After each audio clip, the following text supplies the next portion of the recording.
যে আছে আমি আমি জরুরি ভিত্তিতে যে কয়েকটা বিষয় আমি সুপারিশ করব, সেটা হলো যে আমাদের লেবার মিনিস্ট্রিতে, এই যে লেবার মিনিস্ট্রিতে একটা সিন্ডিকেট আছে এবং দুর্নীতি আছে।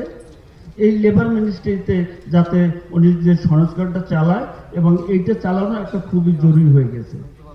লেবার মিনিস্ট্রির আওতায় শ্রম দপ্তর, কলকারখানা অধিদপ্তর, যে এই দুইটা দপ্তর আসলে কোনো কাজই না। বিশেষ করে কলকারখানা অধিদপ্তরের ভূমিকা এত এত কম, যার জন্য আমাদের বাংলাদেশে অ্যাকর্ড, অ্যালায়েন্স, জারাক্সের মতো প্রতিষ্ঠানের কাজ শুরু করতে হয়। অর্থাৎ এই দুটা জায়গা যেতে একটু ছাত্ররা আছে বা যারা আছে, যে তাদের আমি আসলে হাত দেওয়ার জন্য আমি এই অনুরোধ করব, যে বিশেষ করে লেবার মিনিস্ট্রির আওতায় দু তিনটা ফান্ড আছে। একটা হচ্ছে শ্রমিক কল্যাণ তহবিল, আর একটা হচ্ছে যে কেন্দ্রীয় তহবিল। সেই জায়গা থেকে সেই তহবিলগুলো লুটপাট হয়েছে কিনা, কারা পেয়েছে, কিভাবে পেয়েছে, সেটাও এখন আসলে দেখার সময় চলে আসছে। আমি এখানেও আসলে এটার উপর আমাদের হাত দেওয়া উচিত। আরেকটা বিষয় যে ন্যায় বিচার, যে রুট পর্যায় থেকে আমাদের ন্যায় বিচারটা একবার হারিয়ে গেছে। বিশেষ করে আমি শ্রমজীবীদের জন্য বলবো, শ্রমজীবীদের জন্য কোনো ন্যায় বিচার নেই।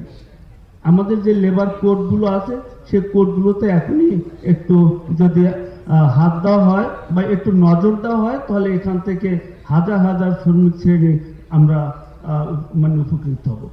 দ্বিতীয় ভাবে আমি যেটা বলবো, যে আপনারা শান্তি শৃঙ্খলার জন্য অনেক বলছেন, প্রশাসনের কথা বলছেন, একটা বিষয় অনেকেরই অগোচরে রয়ে গেছে, সেটা হচ্ছে ইন্ডাস্ট্রিয়াল পুলিশ।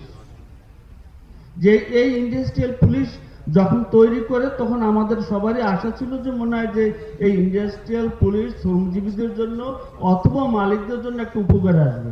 কিন্তু সেটা আসলে সেটা না মালিকদের উপকারে আসছে, না আমাদের উপকারে আসছে, কোন উপকারই আসেনি। এবং সেটা দেখা গেছে যে এখানে শ্রমজীবীদের দমন নিপূরণের জন্য, শ্রমিক নেতাদের দমন নিপূরণের জন্য এই ইন্ডাস্ট্রিয়াল পুলিশ কাজ করছে।